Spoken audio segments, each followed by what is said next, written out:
Have you ever seen someone try to destroy another person's self-worth, only for it to backfire in the most spectacular way imaginable?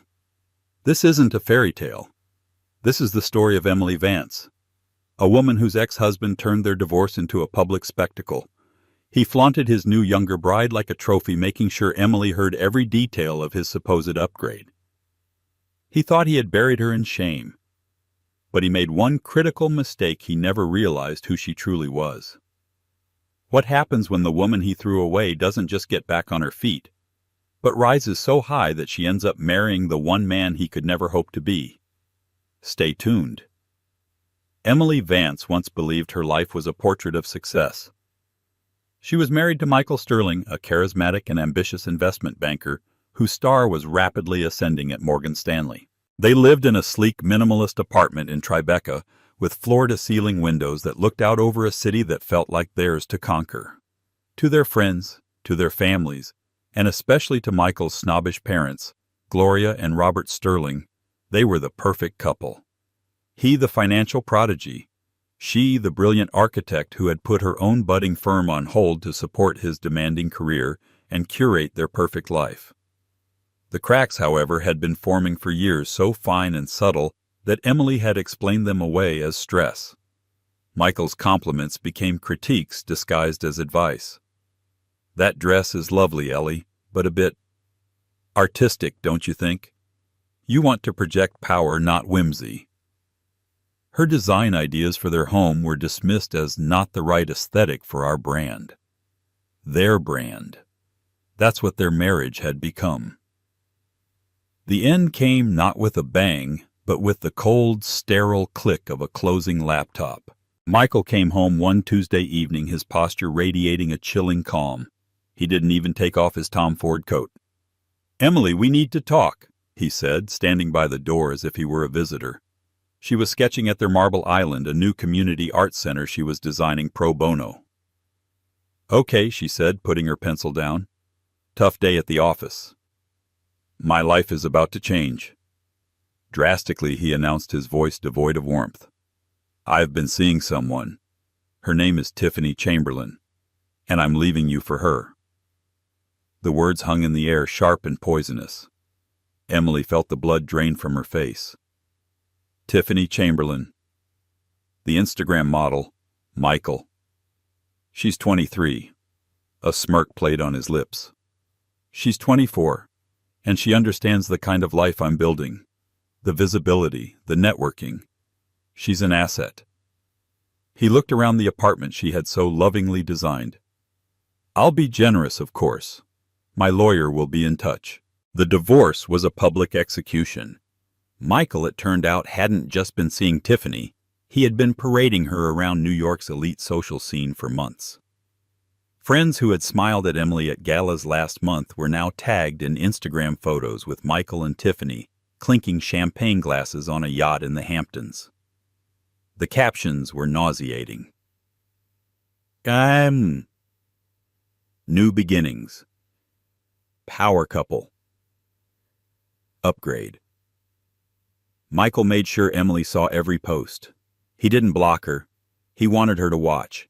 He wanted her to see Tiffany wearing a Cartier bracelet he'd once promised Emily for their 10th anniversary. He wanted her to see the glowing feature in a society magazine about Wall Street's hottest new couple, complete with a photo shoot in their apartment. The article painted Emily as a footnote, the starter wife who couldn't keep up with his meteoric rise. The worst part was the small, intimate betrayals. He weaponized their shared memories against her. He took Tiffany to Perse, the restaurant where he had proposed to Emily, and posted a photo of their hands intertwined on the table, Tiffany sporting a new, impossibly large diamond. The caption read, "Finally getting it right." His parents, Gloria and Robert, were equally cruel. Gloria called Emily once not to offer condolences, but to twist the knife. "Well, Emily, dear," she'd said, her voice dripping with false sympathy. "Michael just needs someone who shines a bit brighter. Tiffany is just so vibrant, you know. She has over 2 million followers. It's wonderful for his business." Emily moved out of the Tribeca apartment and into a small third-floor walk-up in the West Village. The silence of the small space was deafening, broken only by the city sounds outside and the frantic supportive calls from her best friend Chloe. "He's a monster, Emily. A narcissistic, soulless monster," Chloe would rage through the phone. "You are a prize, and he was too stupid to see it." But Emily didn't feel like a prize. She felt discarded. Michael's campaign of humiliation was working. She started avoiding their old haunts, stopped checking her social media, and shrank into herself. He had taken her love, her home, her confidence, and her future, and replaced it all with a bright, shiny younger model, ensuring the whole world watched as he did it. He wasn't just breaking up with her. He was trying to erase her, to paint her as the drab black and white photo before his new life in vibrant Technicolor. And for a long time, sitting alone in her tiny apartment surrounded by moving boxes she had no energy to unpack, Emily started to believe him. The first few months post-divorce were a gray fog. Emily felt like a ghost haunting the edges of a life that was no longer hers. Every corner of New York seemed to hold a memory of Michael, a shared laugh in a coffee shop, a stolen kiss under a street lamp in Central Park, a celebratory dinner in a now forbidden restaurant. His digital ghost was even more relentless. Friends with well-meaning but clumsy intentions would bring him up. "Did you see Michael and Tiffany are in Aspen?" Or "I can't believe he bought her that Birkin bag." Each mention was a fresh stab. Chloe, a fiery art gallery curator with zero tolerance for nonsense, became Emily's gatekeeper. "Listen up," Chloe declared one evening, snatching a pint of ice cream from Emily's hands and replacing it with a glass of wine. "The pity party is officially over. We are not letting that slick-haired, soulless Ken doll win. Your name is Emily Vance. You were a rising star at Columbia's School of Architecture before you decided to manage his ego. It's time to get back to you." Chloe was right.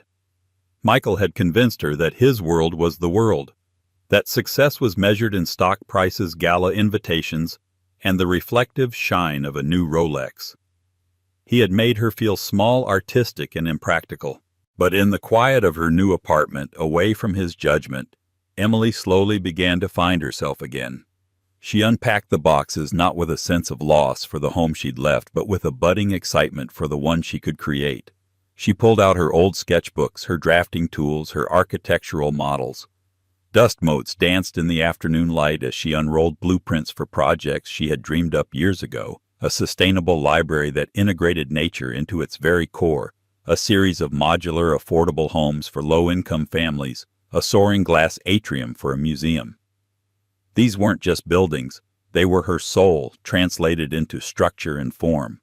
For 5 years they had been gathering dust under the weight of Michael's ambition. She started small. She took on a minor renovation project for a friend of Chloe's, a cramped south of Houston Street loft that needed light and life. Emily poured all her pent-up creativity into it. She knocked down a non-structural wall, designed custom shelving that climbed to the ceiling like a vine, and found a way to install a massive skylight that flooded the space with sunshine. The result was transformative. Her work was more than just good, it was inspired. The loft owner was ecstatic and recommended her to a colleague who then recommended her to another. A trickle of work became a steady stream. Emily established a small LLC, Vance Designs. She built a simple, elegant website showcasing her work, her philosophy clear in every line. "We don't just build spaces. We create environments where people can thrive." One evening, while working late on a set of blueprints, her phone buzzed with a notification. Against her better judgment, she glanced at it. It was a tag from a distant cousin. The photo was of Michael and Tiffany beaming on the cover of Modern Engagements magazine. The headline read, "A sterling match finance king, Michael Sterling and influencer Tiffany Chamberlain plan the wedding of the decade." The article was a masterpiece of curated arrogance. Michael bragged about the venue, the Oheka Castle on Long Island. He bragged about Tiffany's custom-designed 8-carat diamond ring. He bragged about their plans for a 6-week honeymoon, circumnavigating the globe on a private jet. But one quote attributed to an unnamed friend struck Emily like a physical blow. "Michael is finally with someone who matches his ambition and his lifestyle." His ex-wife was a lovely girl but very quiet. More of a homebody. He needs a star on his arm, and Tiffany is a supernova. The old familiar shame coiled in her stomach. A homebody. Quiet. The words were designed to paint her as a failure, a domestic creature unfit for the dazzling world he now inhabited. She closed the browser, her hands trembling. For a moment she felt herself sliding back into the gray fog. But then she looked at the blueprint spread across her desk. She saw the clean lines, the innovative concepts, the life she was building with her own two hands and her own mind. He could have his supernova. Supernovas were brilliant, yes, but they were also violent, explosive, and ultimately they collapsed into nothing. Emily preferred to build things that lasted. With a newfound resolve, she turned back to her work. That night, she didn't just work on her current project. She dusted off an old ambitious design from her college thesis. A revolutionary concept for a private residence built into a cliffside, a marvel of engineering and aesthetics that respected and integrated the natural landscape.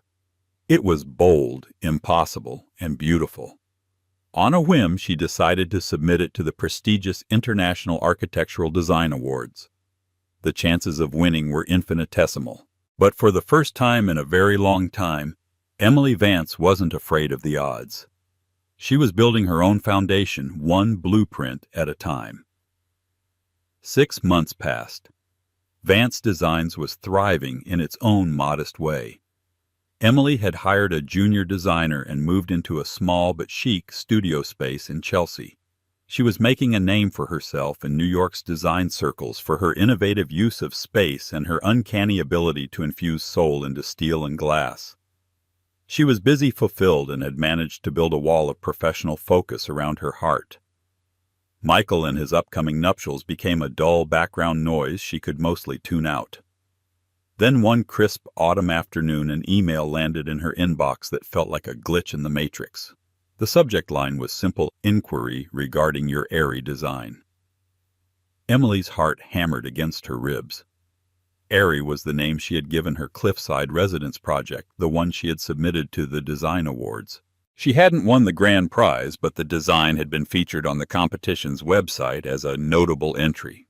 She had assumed that was the end of it. The email was from an Arthur Pendleton executive assistant to Mr. Julian Thorne. The name sounded vaguely familiar, but she couldn't place it. The message was concise and professional.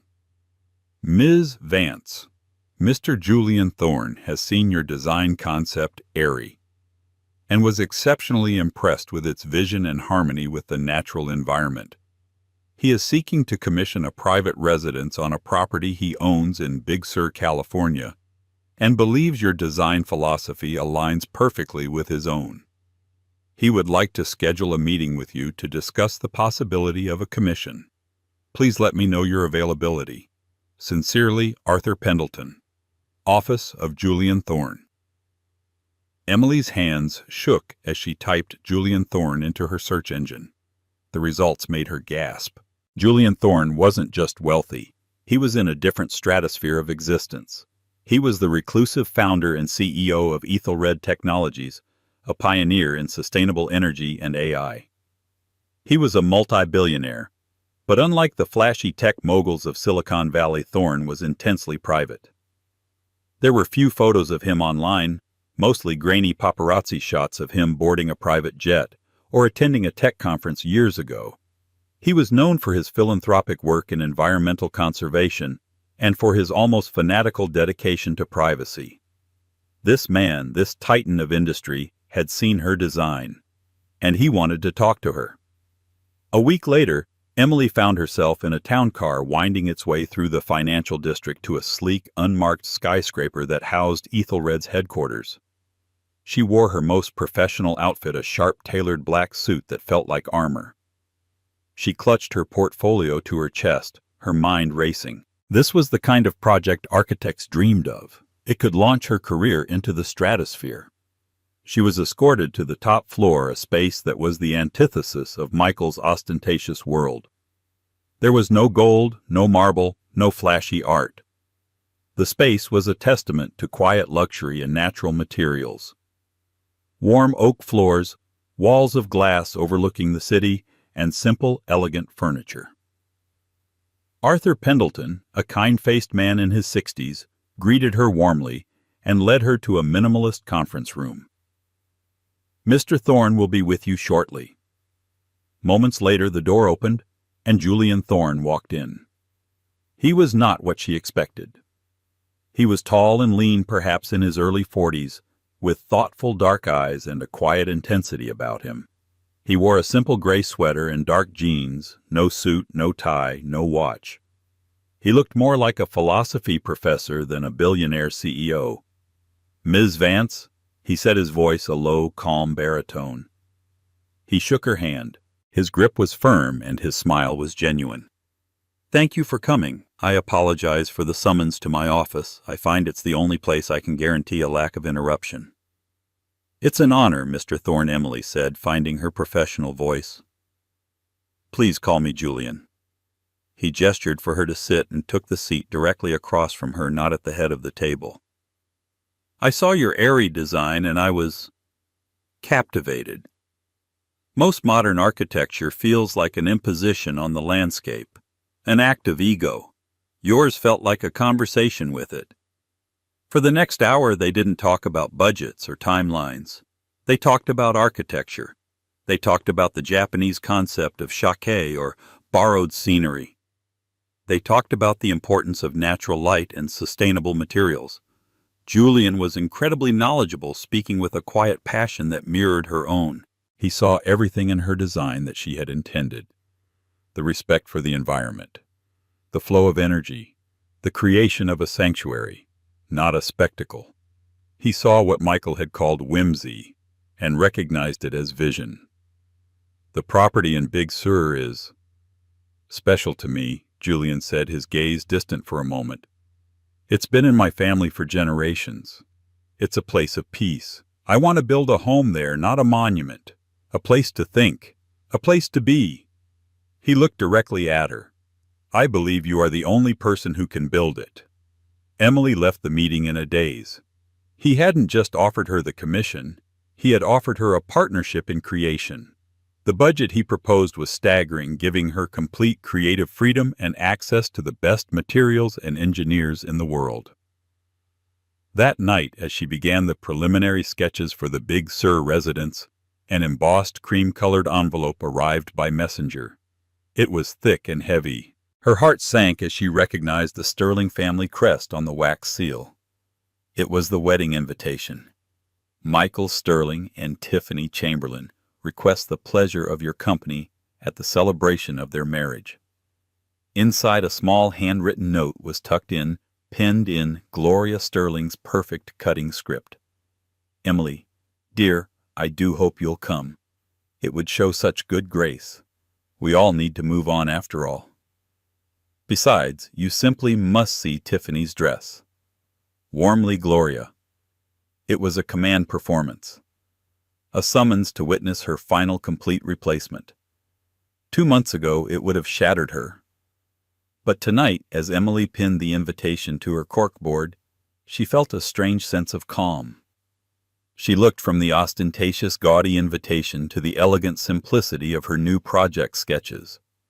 One was a world of performance and public image. The other was a world of substance and quiet creation. For the first time, she didn't feel like she was on the outside looking in. She felt like she had been liberated. The next 3 months were a whirlwind of creativity and intense focus. Emily flew to Big Sur twice to walk the stunning, rugged coastline with Julian. The property was even more breathtaking than she had imagined, a dramatic cliff overlooking the crashing waves of the Pacific surrounded by ancient cypress trees.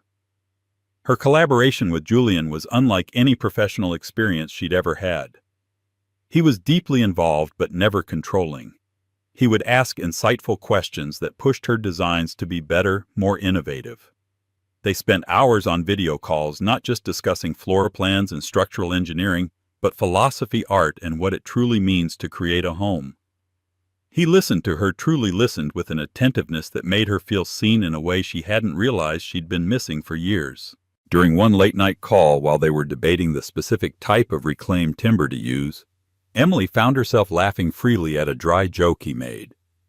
She paused, surprised by the sound. When was the last time she had laughed like that? "Is everything all right?" Julian asked, a flicker of concern in his eyes. "Yes," she said, a genuine smile gracing her lips. "Everything is perfect. I'm enjoying this. The work. The process. It's reminding me of why I fell in love with architecture in the first place." "Good," he said, his own smile soft and genuine. "Your passion for it is what makes the design extraordinary." The compliment was simple, direct, and landed in her heart with a warmth that had nothing to do with validation and everything to do with genuine respect. It was the polar opposite of Michael's backhanded praise. As the wedding date loomed, Chloe was adamant. "You are not going to that circus alone. I'm coming with you. We'll be fabulous unbothered, and we will leave the second anyone says anything stupid, which will probably be within the first 5 minutes." Emily agreed. She knew she had to go. Not showing up would be seen as weakness, as proof that she was too broken to face them. Showing up composed and confident was the only way to truly close that chapter. She bought a dress, a stunning midnight blue silk gown, that was elegant, understated, and fit her perfectly. It wasn't flashy or revealing. It spoke of quiet confidence, the very quality Gloria Sterling had once dismissed. The wedding at Oheka Castle was exactly the spectacle Emily had expected. It was a hurricane of white roses, ice sculptures, and shimmering gold accents. Tiffany, in a massive jewel-encrusted dress, looked less like a bride and more like a pageant winner.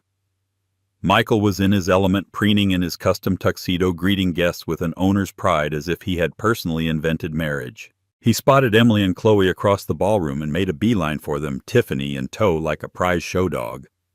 "Emily, I'm so glad you could make it," he said, his voice booming with false magnanimity. "It means so much that there are no hard feelings."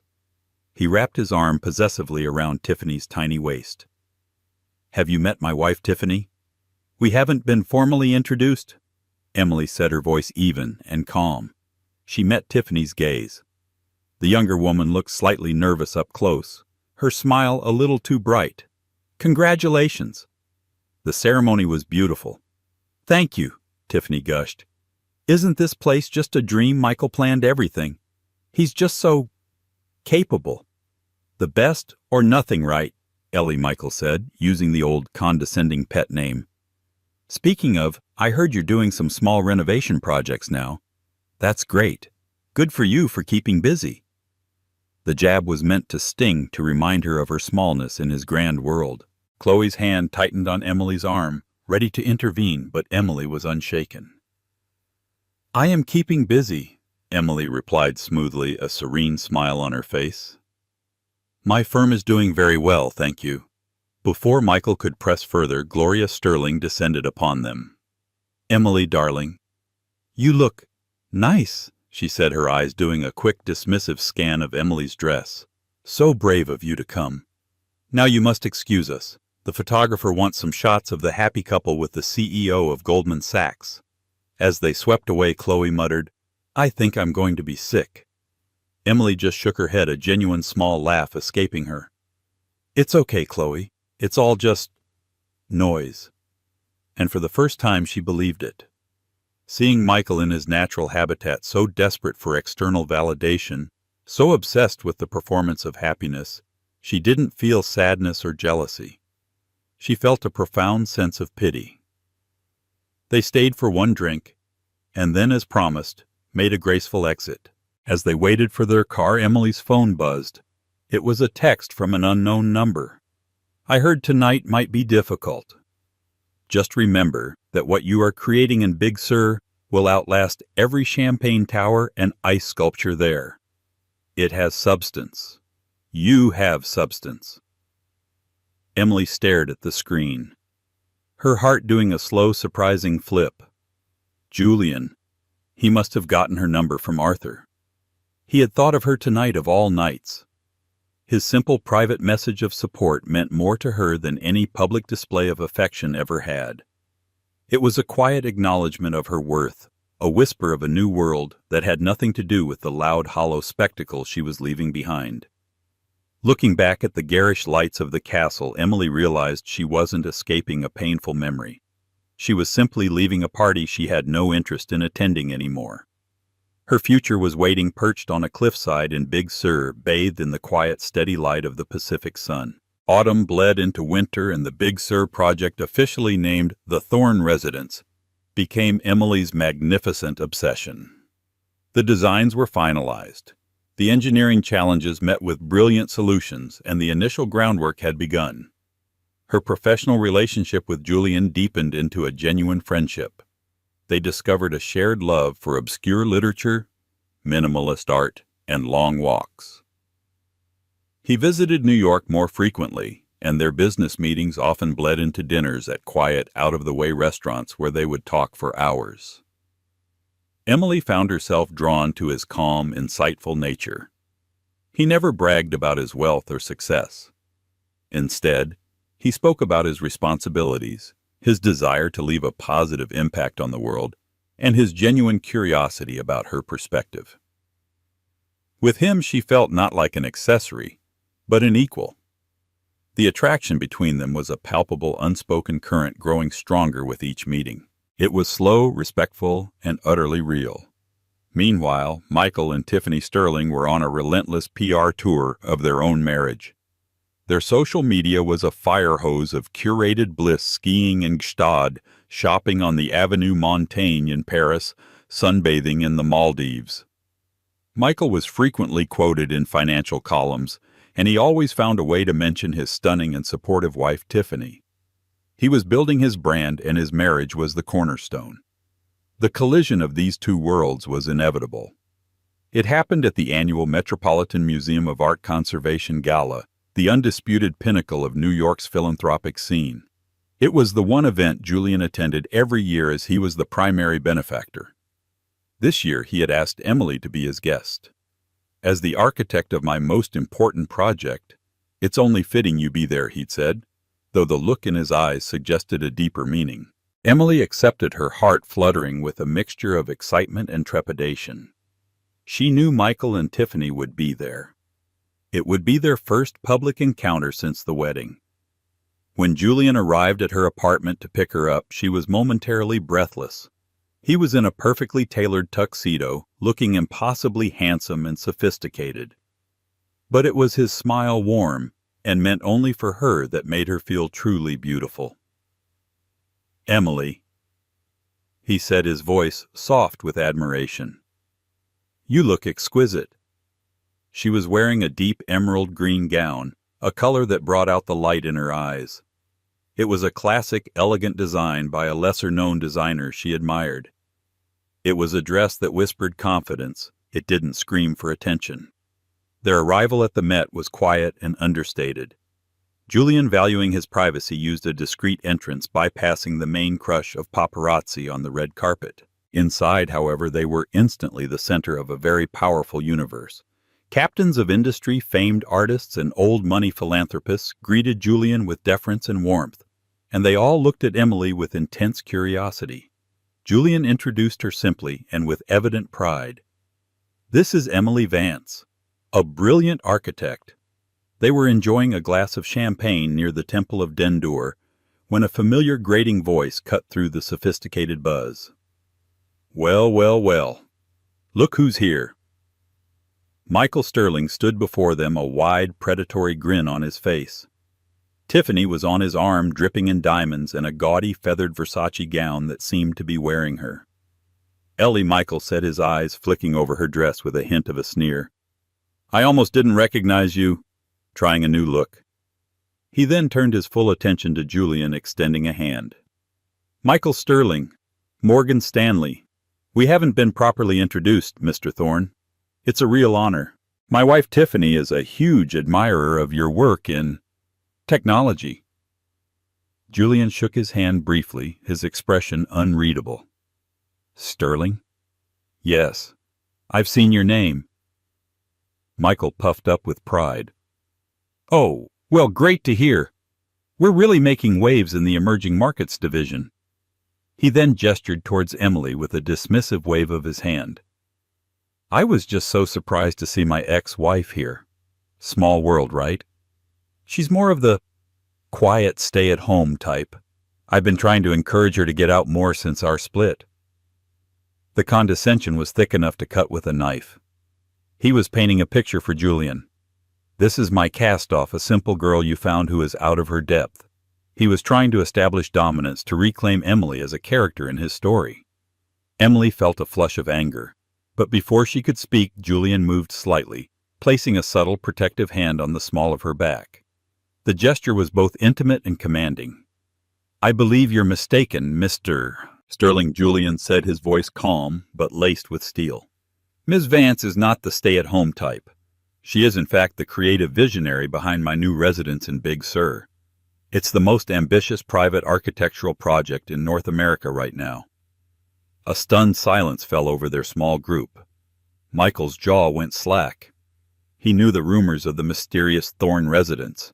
It was the talk of the financial and architectural worlds, a project with a seemingly unlimited budget shrouded in secrecy. To be the architect on that project wasn't just a job, it was a career-defining coronation. Julian wasn't finished. He looked at Emily, his expression softening into one of genuine affection. And she is not here because I am encouraging her to get out more. She is here as my partner. He didn't need to say more. The word partner hung in the air, electric and definitive. It was a quiet checkmate. In one calm, devastating statement, Julian had not only annihilated Michael's narrative, but had elevated Emily to a level of prestige Michael could only dream of. Michael's face, which had been a mask of smug superiority, crumbled. He stared at Emily as if seeing her for the first time not as his mousy ex-wife, but as the architect of the legendary Thorne residence, and the partner of the man everyone in this room revered. He saw the beautiful, confident woman in the emerald dress, and for the first time a flicker of horrified realization crossed his face. He hadn't just discarded her, he had misjudged her value on a catastrophic scale. Tiffany, sensing the sudden dramatic shift in power, looked confused. The Thorne residence weight is that the one Architectural Digest is calling the eighth wonder of the modern world. Julian smiled down at Emily, ignoring Tiffany completely. Shall we go find our table? He murmured for her ears only. As he guided her away, leaving Michael and Tiffany standing there in stunned, humiliated silence, Emily felt a profound sense of release. It wasn't the thrill of revenge. It was the quiet, powerful joy of being seen, respected, and valued for exactly who she was. The king had been toppled not by a loud declaration of war, but by the simple, undeniable truth. The aftermath of the Met Gala was a silent, deadly shockwave that radiated through Michael Sterling's carefully constructed world. The news of Emily Vance, visionary architect of the Thorne residence, and Julian Thorne's new partner spread through New York's elite circles like wildfire. It was the ultimate society gossip, a story so rich with irony and reversal of fortune that it was irresistible. For Michael, the humiliation was acute and relentless. At work, colleagues who once fawned over him now looked at him with a mixture of pity and morbid curiosity. The Sterling name, which he had worked so hard to associate with success and power, was now the punchline to a citywide joke, the guy who traded a masterpiece for a knockoff. His boss, a man who valued perception above all else, called him into his office for a chat about his public profile. The implication was clear. Michael's brand was now toxic. His parents were mortified. Gloria Sterling called him her voice, a hysterical whisper. Michael, what have you done? Everyone is talking. The Vanderbilts, the Rockefellers. They're all asking about Emily. They think we're fools, that we cast out a diamond and kept the zirconia. But the most significant damage was happening within the walls of his own Tribeca apartment. The foundation of his marriage to Tiffany, built as it was on the shallow bedrock of status and image, began to crumble immediately. Tiffany's identity was intrinsically linked to being the ultimate upgrade. She had won the prize. The Met Gala shattered that illusion. She had been publicly revealed not as the winner but as the consolation prize. The man she married, whom she believed to be a titan, had been effortlessly dwarfed and dismissed by a true giant. "How could you not tell me who she was working for?" she shrieked at him the night of the gala, her feathered dress now looking ridiculous in their sterile living room. "You made me look like an idiot. You stood there bragging about your job while she's literally building a landmark with Julian Thorne. How was I supposed to know?" Michael shot back, his frustration boiling over. "She was designing closets and loft renovations. It doesn't make any sense." "No, what doesn't make sense is you," Tiffany retorted, her perfectly made-up face contorted with fury. "You told me she was a nobody, a quiet, boring little homebody. But she's the one at the table with the billionaires, and I'm the one you're dragging around like a handbag." Their arguments became a daily occurrence.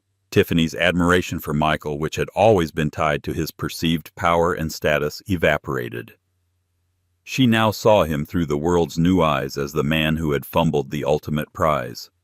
She grew resentful, her posts on social media becoming less about their hashtag couple goals and more about her solo shopping sprees and spa days.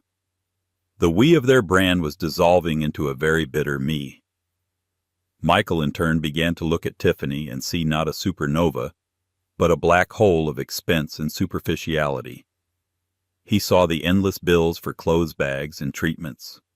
He heard the vapid conversations about influencers and brand deals. He compared her obsession with selfies and follower counts to his memory of Emily sketching quietly at their island, lost in a world of creation and ideas. The ghost of Emily haunted him. He started to remember things he had long since buried: the intelligence in her eyes when she talked about her designs, her quiet strength, the way she could create warmth and beauty out of nothing. He had called it whimsy, dismissed it as impractical. Now he saw it for what it was. Genius. A genius he had thrown away because it didn't fit into the narrow, boring box he had labeled success. He became obsessed. He scoured the internet for articles about Emily and the Thorne residence. He saw the accolades, the praise from the world's most respected architectural critics. He saw photographs of her and Julian, candid shots of them laughing on the Big Sur site, looking at each other with an easy intimacy that he and Tiffany had never once managed to fake for the camera. The final nail in the coffin of his marriage came a few months later. A deal Michael had been counting on at work, a major stepping stone to a promotion, fell through. He later found out through a colleague that the primary investor had pulled out after a private dinner with Julian Thorne, where Thorne had casually mentioned that any associate of Michael Sterling's was, in his opinion, a man of questionable judgment. Julian never had to say why. He didn't have to lift a finger in anger. His quiet disapproval was a more effective weapon than any overt act of revenge. That night, Michael came home to find Tiffany's closets empty. A single perfectly manicured note was left on the marble island next to a copy of the latest issue of Vanity Fair. On the cover was Emily Vance standing in front of a breathtaking photo of the half-finished Big Sur house under the headline, "The Architect of the Future. How Emily Vance is Redefining American Design." Tiffany's note was short. "I'm going to my mother's in Palm Beach. My lawyer will be in touch." Michael Sterling stood alone in the silent, empty apartment that Emily had once filled with life. He was a king in a kingdom of one. He had bragged to the world about his beautiful bride and his perfect life, and now he had lost it all. Not because Emily had sought revenge, but because she had simply moved on and embraced her own worth, a worth so immense that its light had cast his entire world into shadow. The silence wasn't peaceful. It was the sound of his own spectacular failure. 2 years later, the Thorne residence was complete. It wasn't just a house, it was a masterpiece. Cantilevered over the Pacific, it seemed to float between sea and sky, a perfect fusion of natural materials and futuristic design. The home was featured in every major architectural publication worldwide, winning Emily the prestigious Pritzker Architecture Prize, the highest honor in her field. Vance Designs was now an internationally sought-after firm with a long wait list of discerning clients. But Emily's greatest triumph was not professional. It was personal, quiet, and deeply profound. Her relationship with Julian had blossomed into a deep and abiding love. They were partners in every sense of the word. He celebrated her successes as if they were his own, and provided a steady grounding presence that allowed her creative spirit to soar. She in turn brought warmth, laughter, and a new perspective into his structured private world. Their wedding was the antithesis of Michael and Tiffany's ostentatious affair. They were married on the terrace of the completed Big Sur home as the sun set over the Pacific. There were only 30 guests, close family, and their truest friends, including a beaming Chloe as the maid of honor. Emily designed her own dress, a simple flowing silk gown that was as elegant and timeless as her architecture. They exchanged vows they had written themselves, promising not a lifetime of performance, but one of partnership, respect, and quiet joy.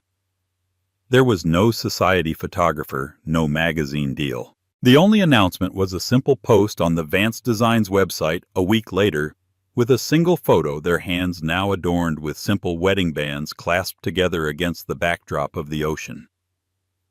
Emily rarely thought of Michael anymore. He was a figure from a past life, a lesson learned. She had heard through the grapevine that his divorce from Tiffany had been messy and expensive. He had lost his promotion at Morgan Stanley and eventually took a lesser position at a smaller, less prestigious firm in Chicago, effectively exiled from the New York financial world he had once worshipped. His star had not just faded, it had been extinguished. On occasion she would feel a fleeting sense of pity for him, for a man so blinded by ego that he couldn't see the real value in anything, including himself. One evening Emily and Julian were sitting by the outdoor fire pit at their home, a gentle breeze coming off the ocean. She was leaning against his shoulder, sketching in her notebook not for a client, but for pleasure. She was designing a small free community library for the nearby town of Carmel. "What are you creating now?" Julian asked, his voice a soft rumble against her ear. "Something small," she said, smiling. "Something for people to share." He kissed the top of her head. "My brilliant wife. You build worlds, Emily, whether they're out of glass and steel on a cliffside or out of paper and ink for a small town." In that moment, Emily felt a sense of peace so complete it felt like coming home. Her triumph was not that she had married a billionaire. That was simply a beautiful consequence of finding a man who saw her. Her real victory was that she had rebuilt her life on her own terms, according to her own blueprint. Michael had tried to tear her down and brag about the rubble, but he had failed to understand a fundamental principle of architecture: a strong foundation can withstand any storm.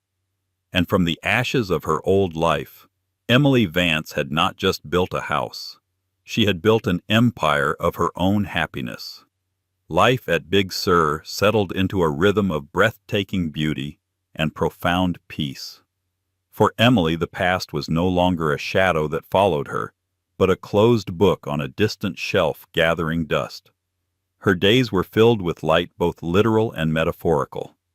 She and Julian had founded the Thorne Vance Foundation, a philanthropic venture dedicated to funding sustainable architecture and protecting natural landscapes worldwide. Emily poured her soul into it, scouting projects, mentoring young architects, and using her platform to champion a new generation of design that was both beautiful and responsible. Her marriage was a sanctuary.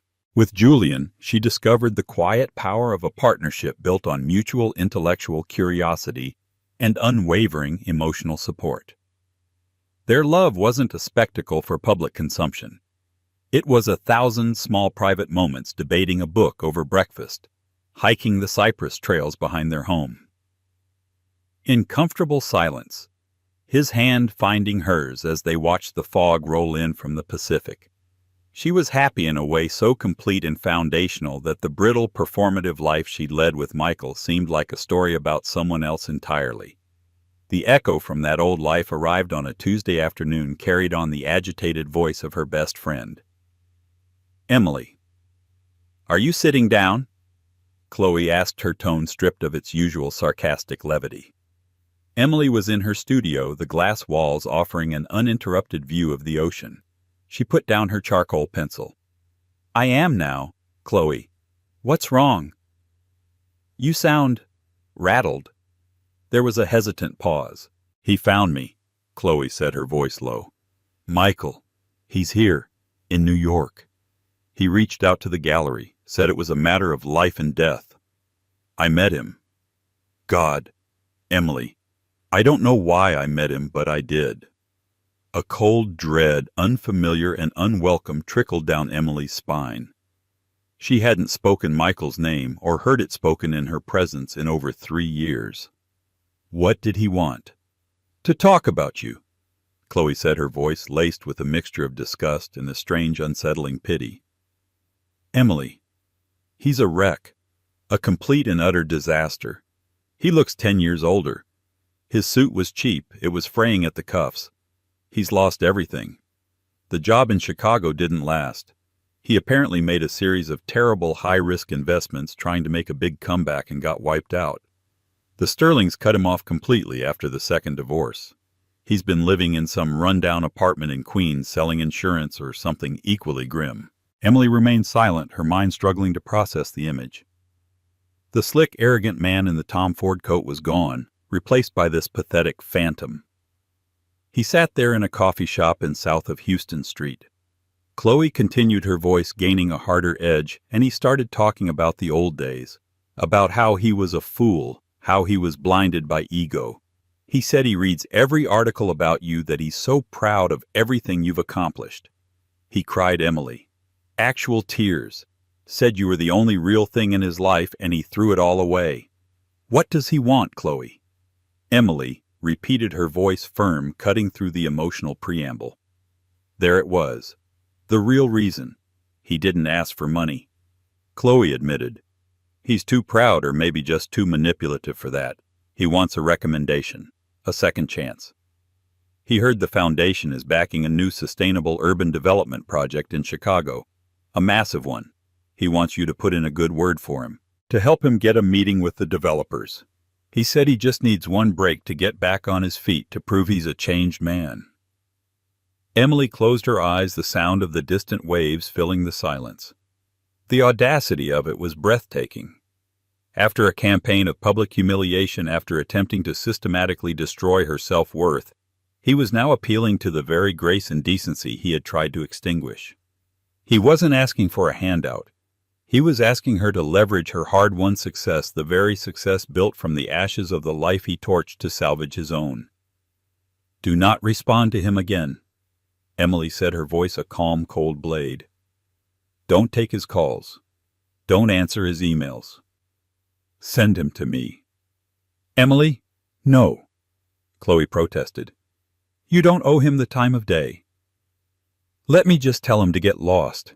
He won't stop until he hears it from me, Emily stated with certainty. He's banking on the idea that I'm still the same woman he can manipulate. I need to close the door myself. For good. That evening she told Julian everything. He listened patiently, his dark eyes watching her, gauging her reaction. When she finished, he didn't offer advice. He simply asked, What does your heart tell you to do?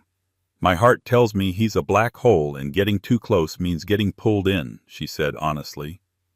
But there's this stupid, nagging voice that feels a sliver of pity for the man he's become. Pity is a noble emotion, Emily, Julian said, taking her hand. But it should not be a leash that allows your past to drag you back. His current situation is the direct result of 1,000 choices he made. You are not one of those choices anymore. Your only obligation is to your own peace. She knew he was right. The next day, she sent Michael a single terse email from a new address created specifically for the purpose. Michael, Chloe passed on your message. I am willing to have one and only one 5-minute phone call with you tomorrow at 10 a.m. Pacific time. You will call my assistant's number. This will be our final communication. The next morning she sat in her studio, Julian by her side, but out of frame of the video call she had initiated with her assistant Arthur, who would connect Michael. The call came through precisely at 10 a.m. Michael's face appeared on the screen. Chloe had been kind in her description. He looked haggard, his face puffy and pale. The old confidence was gone, replaced by a desperate, hungry look. He was in a dimly lit room that was clearly not an office. "Emily," he breathed, his voice cracking. "Thank you. You have no idea what this means to me. You look incredible. Happy." "I have 4 minutes, Michael," she said, her tone devoid of emotion. "What do you want?" The directness clearly threw him. He stammered, then launched into the same speech he'd given Chloe. The apologies, the regrets, the self-flagellation. He was performing the role of the penitent man. Emily let him speak for 2 minutes, then cut him off. "You want a recommendation for the Chicago project?" "Yes," he said, his eyes lighting up with hope. "Just a word, Emily. An introduction. From you it would mean everything. It would give me a chance to atone, to build something real again." She looked at him, at the ghost of the man she once loved, and felt a profound and final clarity.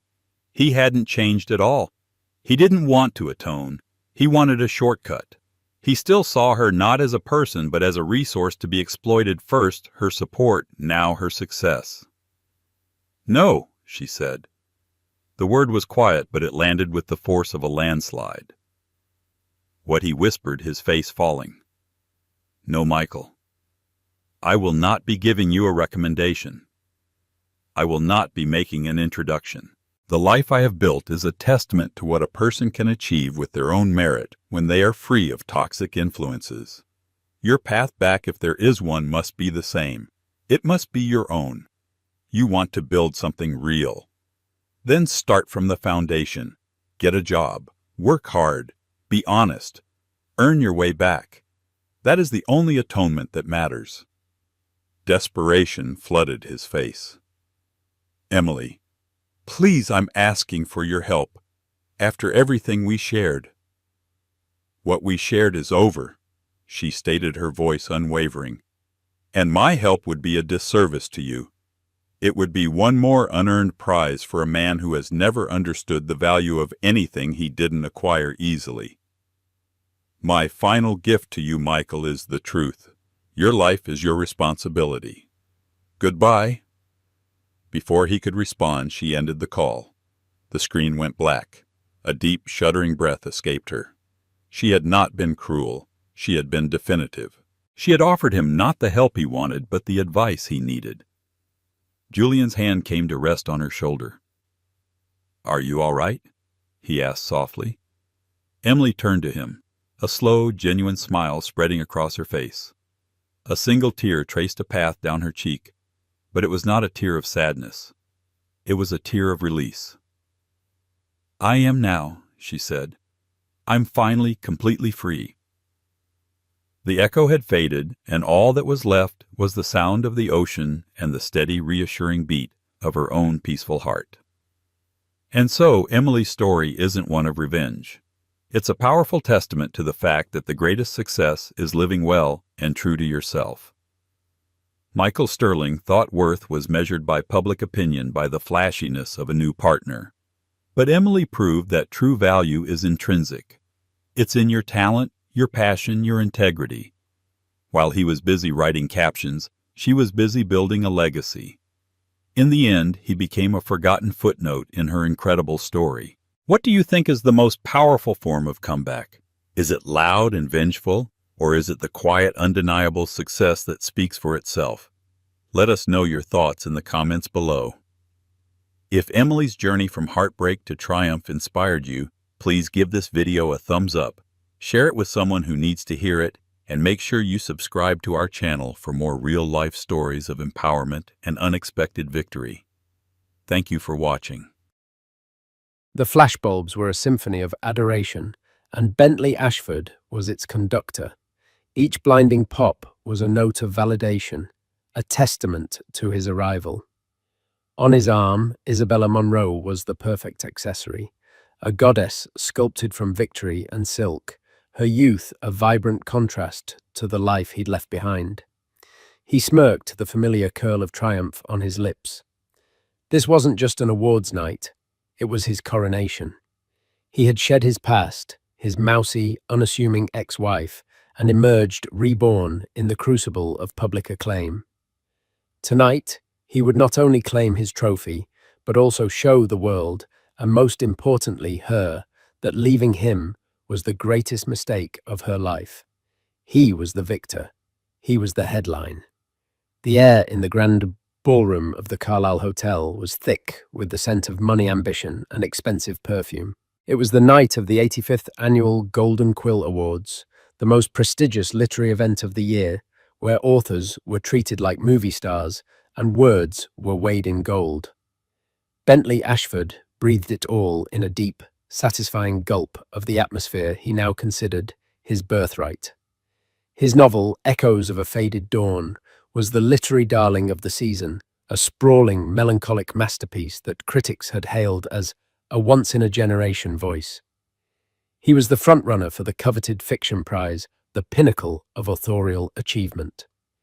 He ran a hand over the lapel of his Tom Ford tuxedo, the fabric smooth and impossibly black. Beside him, Isabella squeezed his arm, her smile as bright and dazzling as the diamond necklace gracing her collarbone.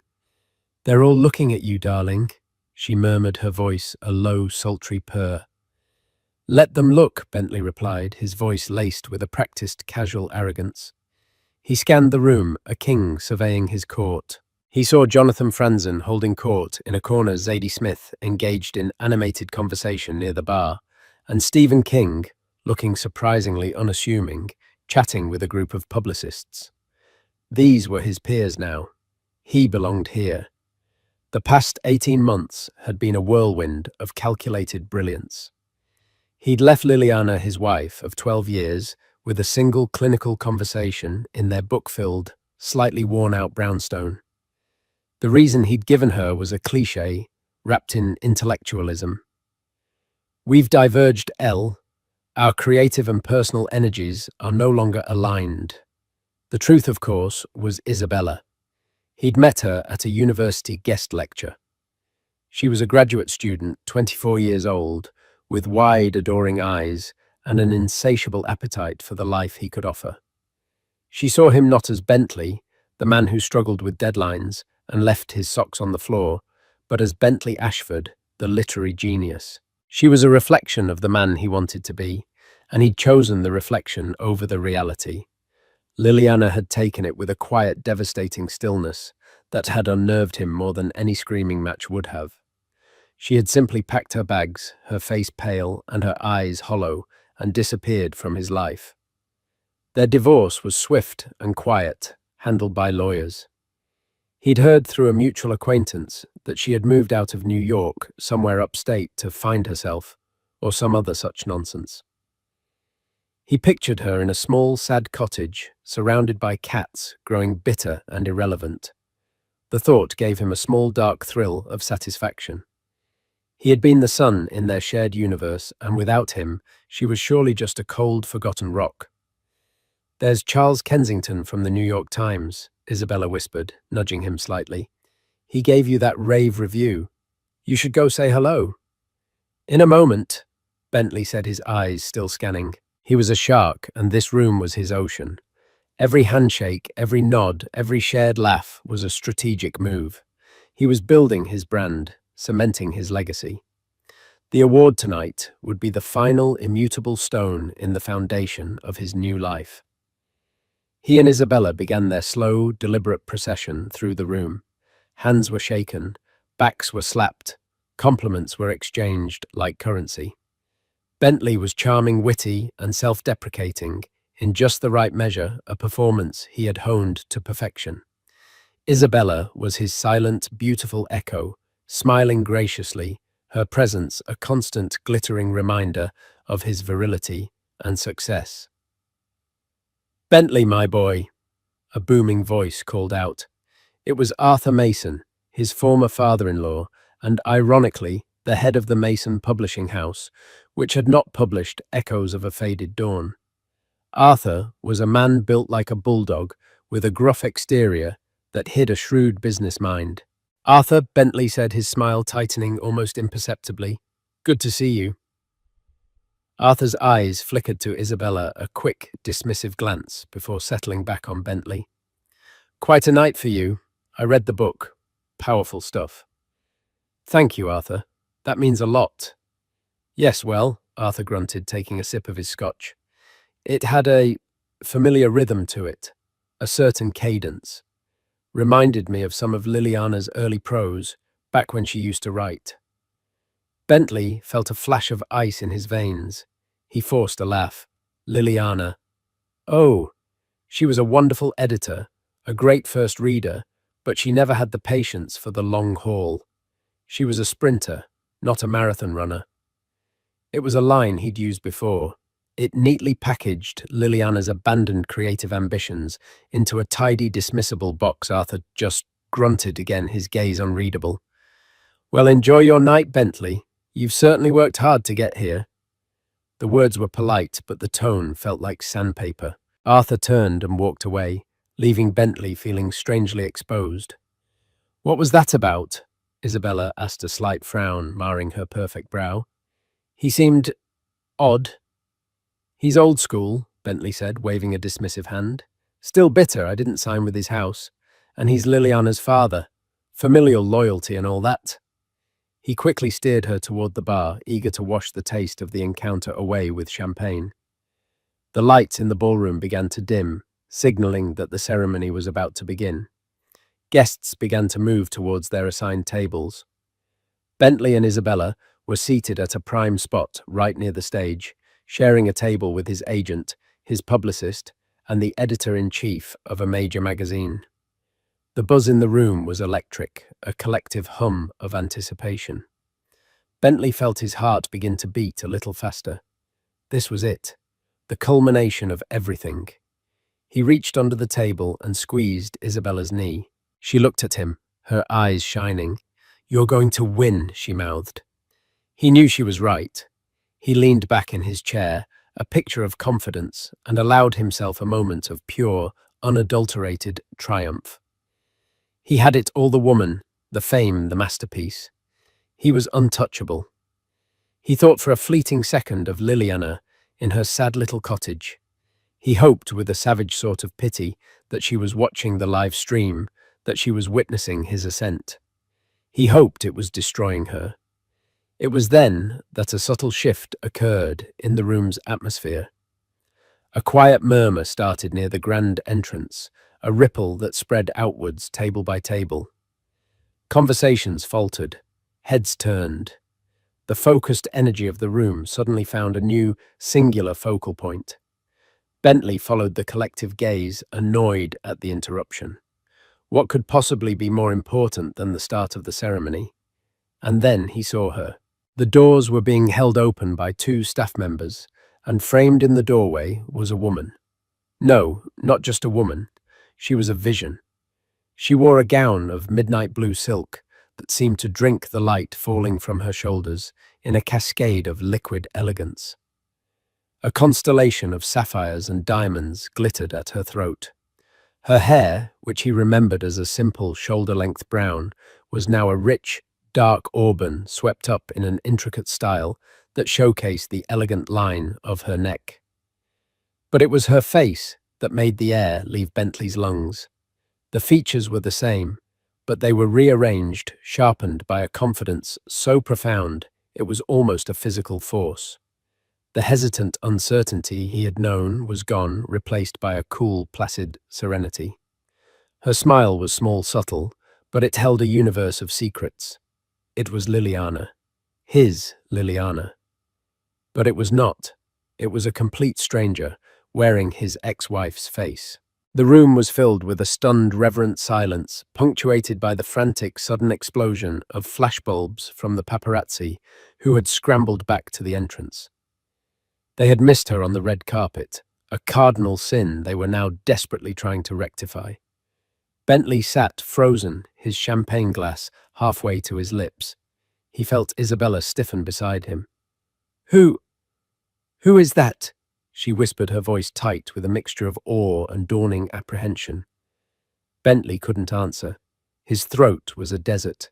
His world, so perfectly constructed, so solid and certain just moments before, had developed a hairline crack. And then he saw the man whose hand she was holding. He was tall, dressed in a bespoke suit that was the epitome of understated power. His face was sharp, intelligent, with piercing grey eyes, and a stillness that commanded attention more than any boisterous display ever could. Bentley recognized him instantly, not from literary circles, but from the covers of Forbes and the Wall Street Journal. It was Damien Blackwood, the Damien Blackwood, the reclusive, mysterious tech billionaire, the man who had revolutionized data encryption, who owned half of Silicon Valley, and whose net worth was a figure with so many zeros it seemed fictional. A man who never attended public events. Ever. And he was here at the Golden Quill Awards holding Liliana Mason's hand as if it were the most natural thing in the world. He leaned down and whispered something in her ear, and Liliana laughed. It wasn't the quiet, breathy laugh he remembered.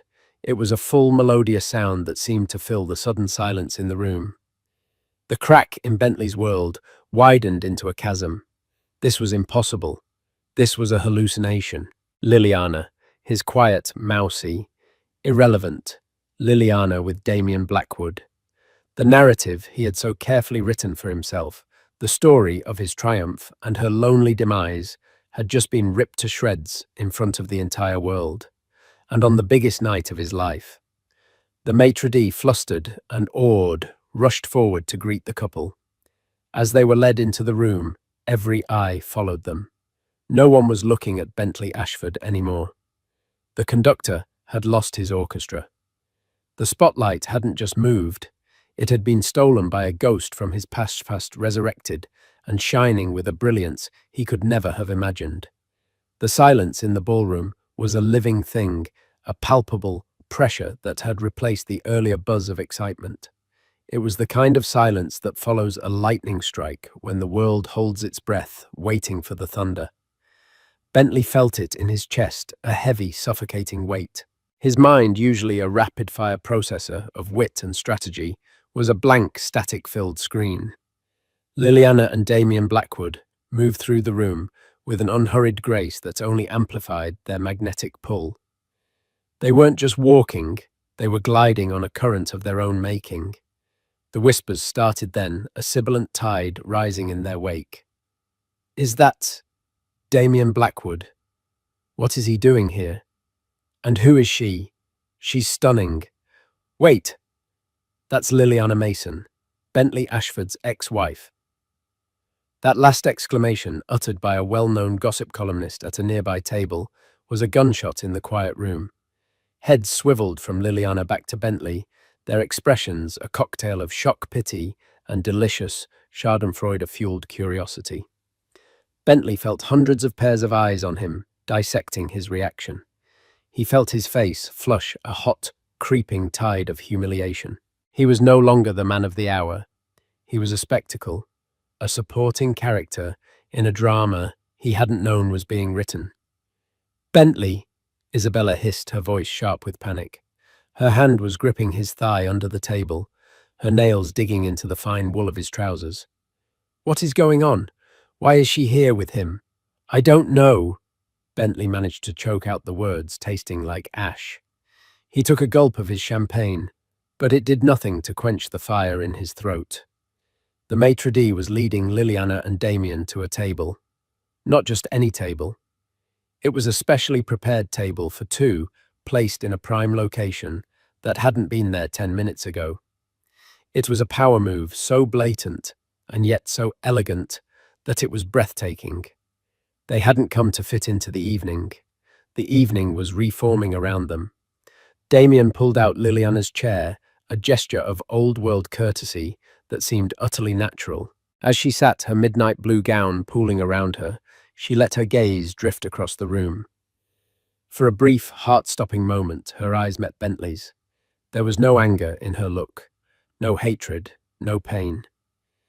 There was something far worse, a calm, dispassionate assessment, the kind one might give to a piece of furniture or a distant, uninteresting memory. In that single glance, she dismissed 12 years of their shared life. She saw him, the man who had shattered her heart, and she looked right through him as if he were made of glass. Then she turned her attention to Damien, a warm, genuine smile gracing her lips, and Bentley Ashford ceased to exist for her. The thunder that followed the lightning strike was the collective exhale of the room, the immediate eruption of frantic, hushed conversation. Phones were already emerging from beneath tablecloths. The story of the night had irrevocably changed. It was no longer Bentley Ashford, literary genius, poised to win, and it was now billionaire recluse Damien Blackwood makes shock public appearance with mystery woman, the ex-wife of his award-nominated rival. Bentley could already see the headlines, the salacious blog posts, the endless social media commentary. His publicist, a harried-looking woman named Chloe, leaned across the table, her face pale. Bentley, just stay calm. Don't react. We can manage this. Manage what? Bentley snapped, his voice louder than he intended. Manage the fact that my ex-wife just showed up with a man who could buy this entire hotel with his pocket change and is currently sucking all the oxygen out of the room. Keep your voice down, his agent, Marcus, cautioned, his eyes darting around nervously. This is a bad look, Bentley. A very bad look. Isabella was silent, her face a mask of confusion and betrayal. She had signed on to be the girlfriend of the triumphant victor, the star of the show. Instead, she was now the other woman, in a public humiliation. Her role had been downgraded from leading lady to a tawdry footnote. She looked from Bentley's angry, blotchy face to Liliana's serene, luminous one, and a flicker of something doubt, perhaps, or dawning comprehension crossed her features. The lights dimmed further, and a spotlight hit the stage. The host, a famous comedian known for his sharp wit, walked out to the podium. Good evening, ladies and gentlemen, and welcome to the Golden Quill Awards. We have a lot of literary talent in the room tonight, and apparently... He paused, letting his eyes drift pointedly towards Damien Blackwood's table.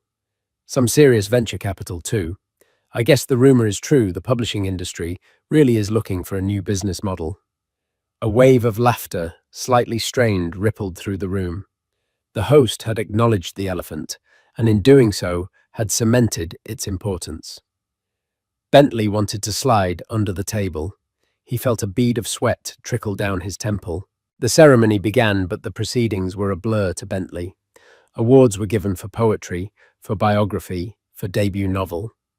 Winners gave heartfelt, emotional speeches, but the room's attention was divided. Every few minutes, a surreptitious glance would be thrown toward Liliana and Damien's table. They seemed oblivious, lost in their own world. They spoke quietly. He would occasionally reach across and touch her hand, and they shared a bottle of wine that had been brought specifically for them, its label one. Bentley had only ever read about. He couldn't focus. The words of the speakers turned into a meaningless drone. The applause was a distant roar. His mind was a maelstrom of rage, jealousy, and a terrifying, unfamiliar feeling of helplessness. How had this happened? The Liliana he knew was quiet, intellectual, and deeply insecure about her place in the world. She was the one who edited his manuscripts, who organized his research, who reminded him of appointments. She was the scaffolding that held up his genius essential, but meant to be unseen. The woman across the room was a different species entirely. She radiated a confidence that came from deep within, a self-possession that no amount of money or fame could buy. It was the one thing he could never give her, because his own confidence was a fragile construct built on external validation. He remembered her writing. Arthur was right. There was a cadence in echoes of a faded dawn that was hers. He'd always told himself he was simply inspired by her, that he was elevating her raw, unformed ideas into true art. He'd read her journals, her abandoned short stories, absorbing her unique way of seeing the world, of phrasing a feeling. He saw it as a collaboration, albeit an uncredited one. He was the artist, she was the muse. But now, looking at the woman she had become, a dark, venomous thought slithered into his mind. What if he had it backwards?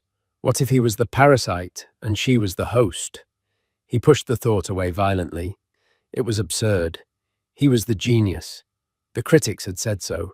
The next award, the presenter on stage announced, is for the highest honor in American letters, the Golden Quill for fiction. This was it, the main event. Chloe put a reassuring hand on his arm. Breathe, Bentley. This is your moment. No matter what else is happening, this is yours. Bentley straightened his tie and tried to compose his features into an expression of humble anticipation. He felt Isabella's hand, cold and clammy, find his again. The nominees were read aloud. His name was last met with strong, enthusiastic applause, though it felt muted compared to the buzz that still surrounded Liliana's presence. The camera panned to his face. He smiled a tight, forced grimace he hoped looked genuine. The presenter, a celebrated actress with an Oscar on her mantle, tore open the envelope. The silence stretched thick and heavy. And the golden quill goes to... Bentley held his breath. His entire future, his entire sense of self, hung on the next few words. Catherine Park, for the last embers of winter. The world went white. For a moment there was no sound, only a high-pitched ringing in his ears. The applause that erupted for the other author felt like a physical blow. He saw Catherine Park, a quiet, unassuming woman in her late 60s, gasp and cover her mouth, tears welling in her eyes.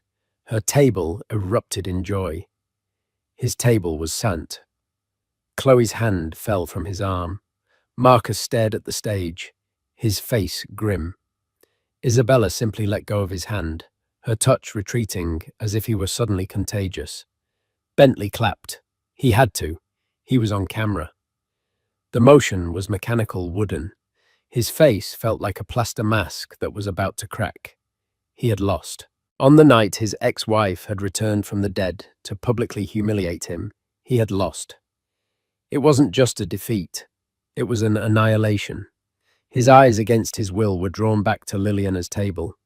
She was politely applauding the winner, a small, serene smile on her face. She hadn't even looked at him. His failure was as irrelevant to her as his success would have been.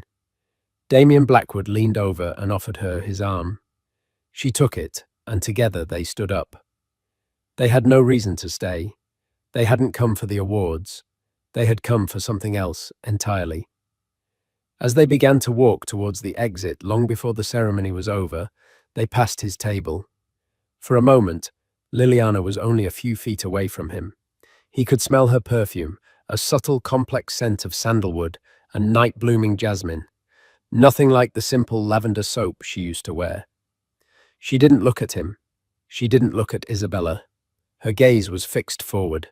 But as she passed, she turned her head slightly, and her eyes met Isabella's. It was a fleeting look, but it was filled with a universe of meaning. It wasn't a look of triumph or pity. It was a look of profound quiet, almost sorrowful understanding.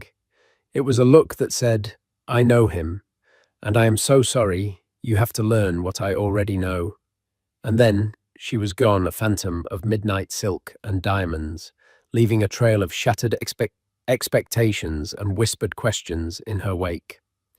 Bentley Ashford was left sitting in the glare of the stage lights, a loser at a table of ghosts, the deafening sound of another woman's victory speech echoing in the ruins of his perfect night.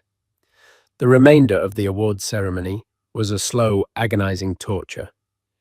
Bentley sat through the final speeches and the closing remarks, a frozen smile plastered on his face, while a black hole of rage and humiliation churned in his gut. The air at his table was thick with unspoken condolences and the stench of failure. His agent Marcus avoided his eyes, furiously typing on his phone, likely already in damage control mode. Chloe, his publicist, kept offering him water with a funereal solemnity. Isabella was a statue of ice beside him. She had withdrawn completely, her vibrant energy extinguished. The diamond necklace that had looked so triumphant earlier now seemed like a glittering noose around her neck. She had hitched her wagon to a falling star, and the reality of her predicament was dawning on her in real time, in a ballroom filled with the most influential people in their world. When the ceremony finally ended and the lights came up, a cage of politeness descended. People from other tables began to approach. Tough break, Bentley. Catherine's book was a surprise, but a worthy one. You were robbed, Ashford. Absolutely robbed. Better luck next time. Echoes was a masterpiece. The words were meaningless platitudes, the social lubricant required to move past an awkward moment. Bentley knew what they were really thinking, what they would whisper about the moment they were out of earshot. They weren't just talking about him losing the award, they were talking about him losing everything. He had been publicly upstaged, cuckolded, not by a rival author, but by a titan of industry, and his carefully crafted persona had been shattered. The after-party was being held in an adjacent salon, a swirl of jazz music, clinking glasses and loud relieved chatter. Normally, Bentley would have been in his element here holding court, accepting congratulations. Tonight, the thought of entering that room felt like marching to his own execution. "I'm not going," he said to Marcus, his voice low and tight. "You have to," Marcus insisted, his face strained. "If you disappear, you look weak. You have to go in there, hold your head high, congratulate Catherine Park, and act like you don't have a care in the world. It's the only play we have." Isabella finally spoke, her voice thin and brittle. "I have a headache. I think I'm going to go home." She didn't look at him.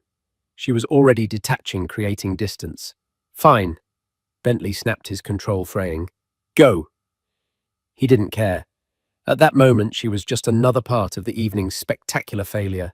She flinched as if he'd struck her, then turned and walked away without another word, melting into the crowd, heading for the coat check. Her retreat was another public wound, another drop of blood in the water for the sharks to scent. Steeling himself, Bentley followed Marcus towards the after-party. As he stepped through the archway, a wall of noise and forced merriment hit him. He felt intensely conspicuous, as if a spotlight was following him, illuminating his shame. And then he saw them. They hadn't left the hotel.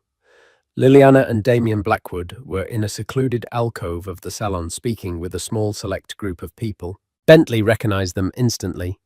Michael Linton, the chairman of a major Hollywood studio, and Ari Emanuel, the notoriously powerful CEO of the talent agency WME. This wasn't a social call. This was a business meeting disguised as a casual chat. The sight sent a fresh wave of venom through Bentley's veins. It all clicked into place. This wasn't a random act of revenge. This was a strategic, calculated strike. She hadn't come here just to upstage him. She had used his night, the platform he had built, as a launchpad for her own ambitions. She was leveraging the attention, the buzz, the sheer shock of her appearance with Damien Blackwood to make deals with the most powerful men in entertainment. He couldn't stand it. The injustice, the sheer audacity of it was more than he could bear. His ego, bruised and bleeding, demanded action. He needed to reassert control, to puncture the serene, untouchable bubble she had created around herself. Ignoring Marcus's frantic whispered, "Bentley, don't!" He broke away and began to walk towards the alcove. As he approached, the conversation paused. 4 pairs of intensely powerful eyes turned to him. Michael Linton and Ari Emanuel looked at him with mild professional curiosity. Damien Blackwood's grey eyes were cool and unreadable, as impenetrable as a fortress wall. Liliana's expression was one of mild, weary surprise, as if she were spotting a persistent insect she thought she'd already swatted away. "Bentley," she said, her voice even. There was no warmth in it, just acknowledgement. "Liliana." He began, forcing a smile that felt like a snarl. "I must say I'm surprised to see you. I didn't think literary awards were quite your scene anymore. I pictured you more upstate, with a garden." He gestured vaguely, trying to paint a picture of the quaint, irrelevant life he had imagined for her. Liliana's smile didn't waver. "People change, Bentley, and gardens require patience. It turns out my talents were better suited to a different kind of cultivation." Her eyes flickered briefly towards Damien and the other men. Bentley pressed on, fueled by a desperate need to land a blow. And you've certainly found a powerful benefactor. He let the word hang in the air, weighted with insinuation. He glanced at Damien Blackwood, a direct challenge. Damien, an unexpected pleasure. I wasn't aware you were a connoisseur of modern fiction. Damien Blackwood didn't rise to the bait. He simply inclined his head slightly. I'm a connoisseur of brilliance, Mr. Ashford, in any form it takes. His gaze rested on Liliana with an admiration so genuine it made Bentley's stomach clench. And Liliana is one of the most brilliant people I've ever met. The compliment was delivered with such quiet sincerity that it completely disarmed Bentley's insinuation. It wasn't a boast, it was a statement of fact. Bentley turned his attention back to Liliana, his voice dripping with condescension. Well, I'm glad to see you've landed on your feet. After everything, I was worried. This finally seemed to elicit a flicker of a real emotion from her, a spark of something that looked like pity. You were never worried, Bentley, she said, her voice soft, but carrying a devastating clarity. You were relieved, there's a difference. The truth of it hit him like a punch to the gut. Michael Linton and Ari Emanuel were now watching the exchange with undisguised interest, their predator's instincts sensing a story far more compelling than any manuscript. I only ever wanted what was best for you, Bentley lied, trying to regain his footing. No, Liliana corrected him gently. You only ever wanted what was best for you. You just needed me to believe it was for me. It was a neat trick. For a while. She paused, then delivered the killing blow, a verbal coup de grace. The thing you never understood, Bentley, is that I wasn't the scaffolding holding you up. I was the foundation. And when I left, I took it with me. I just hope for your sake that what you built on top of it isn't as hollow as I suspect it is. Every word was a perfectly aimed dart. She had just articulated his deepest, most terrifying fear and laid it bare in front of these titans of industry. The cadence, she had mentioned the familiar rhythm Arthur Mason had noted.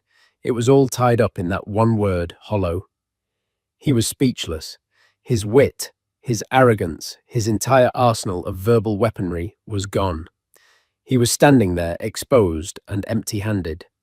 Damien Blackwood stepped forward slightly, a subtle but unmistakable move to end the conversation. Gentlemen, he said to Linton and Emmanuel, his voice calm and commanding, I believe we were discussing the film rights. Film rights. The words barely registered. Bentley. Damien said, his grey eyes finally locking onto his with a chilling intensity. Congratulations on your nomination. It's a significant achievement, to be recognized for your work. It was the most brutal insult of the night. The bland, polite, utterly dismissive congratulations of a superior being. He was swatting Bentley away, not with anger, but with indifference. He was dismissing him as a minor nuisance, a footnote to their far more important conversation. Bentley felt a hot flush of shame so intense it was dizzying. He had come over to reclaim his power to inflict a wound, and instead he had been dismantled piece by piece with surgical precision. He hadn't just lost the battle, he had been erased from the war. He mumbled something incoherent, a pathetic excuse for a retreat, and turned. As he walked away, he heard Ari Emanuel's distinct, gravelly voice pick up the conversation as if he'd never been there. So about the protagonist, Ari said. The story of a woman finding her voice after being silenced. It's powerful. We see a major star in the role. The narrative arc is incredible. Bentley froze. They weren't talking about his book. They were talking about hers, about her life, about the story he had tried so hard to erase. His humiliation was now complete.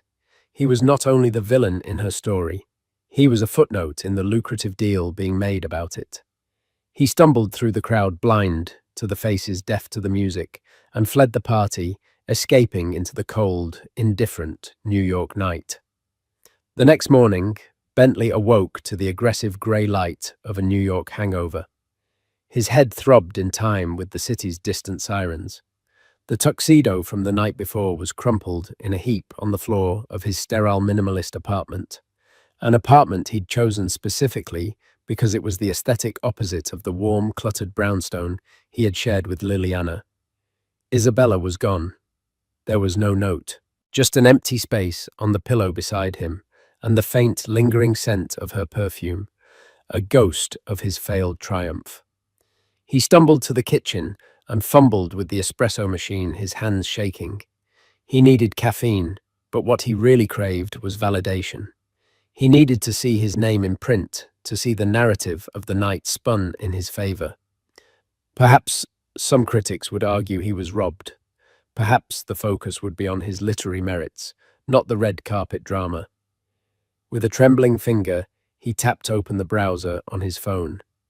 The New York Times, the arts section. The headline was a punch to the face. Blackwood's surprise appearance at Golden Quills fuels Hollywood speculation.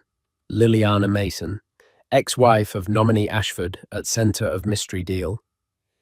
His name was there, but only as a subordinate clause, a piece of identifying information for the real star of the story, Liliana.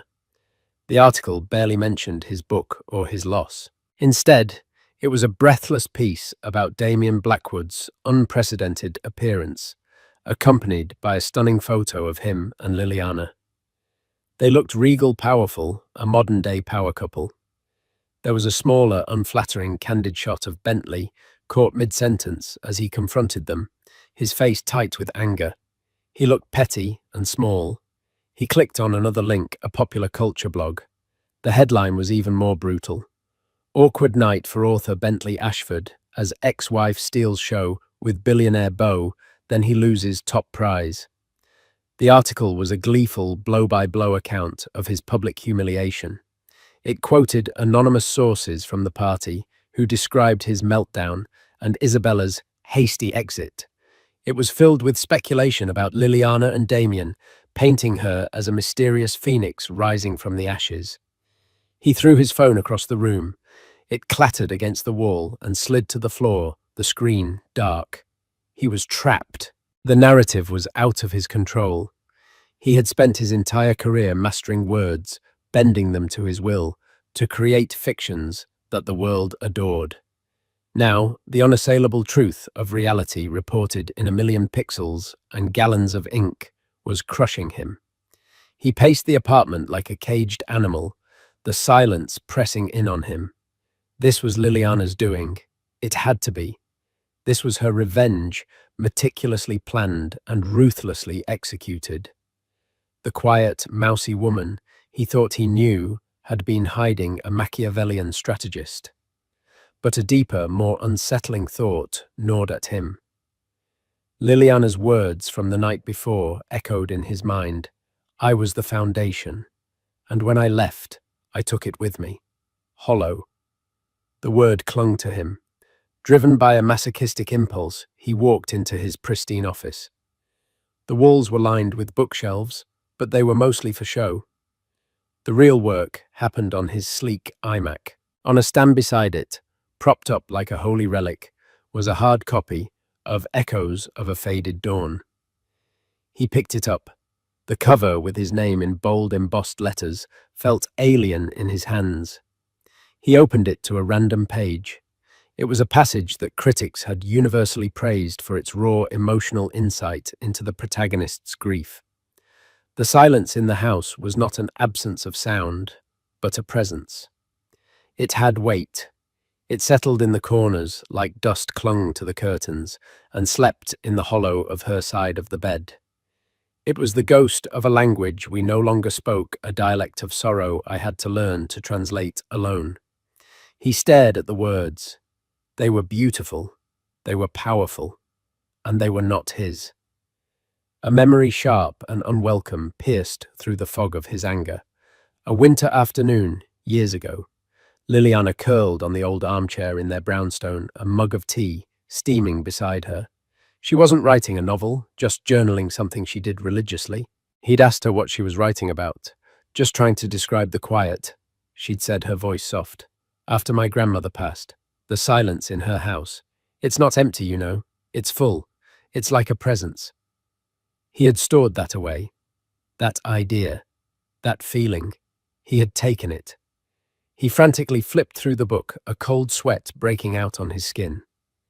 Page after page, he saw her.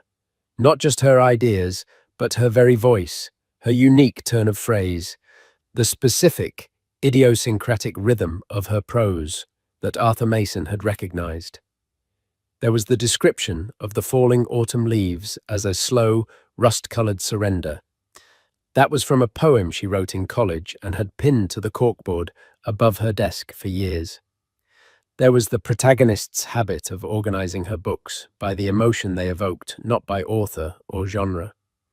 That was Liliana's quirky system, something he used to tease her about.